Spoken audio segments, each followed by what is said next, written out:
Bhimani India Rajkot. તો રાજકોટ શહેરમાં વધુ એકવાર ગમકવા અકસ્માતની ઘટના સામે આવી છે। ત્યારે આ તકે વાત કરીએ તો ગત રાત્રિના રોજ રાજકોટ શહેરના મહિલા કોલેજ અંડરબ્રિજ પાસે કાર ચાલકની બેદરકારીને કારણે એક વૃદ્ધ મકાનનું મોત નિપજ્યું હતું। ત્યારે મળતી માહિતી મુજબ સાયકલ પર જઈ રહેલા વૃદ્ધ નટવરલાલ રાઠોડને પૂરપાટ ઝડપે આવી રહેલી કારે જોરદાર ટક્કર મારી હતી, જેથી વૃદ્ધનું ઘટના સ્થળે જ કમકમાટી ભર્યું મોત નિપજ્યું હતું।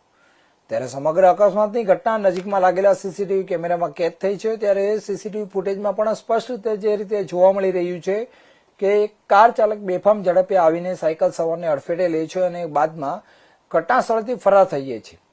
આ સાથે અકસ્માતમાં બાદ આસપાસના લોકો એકત્ર થઈ ગયા હતા અને પોલીસને જાણ કરવામાં આવી હતી। હાલ પોલીસે મૃતદેહનો પોસ્ટમોર્ટમ માટે ખસેડીને આગળની કાર્યવાહી હાથ ધરી છે। આ સાથે જ પોલીસે સીસીટીવીના આધારે ફરાર કાર ચાલકની શોધખોળ પણ શરૂ કરી છે।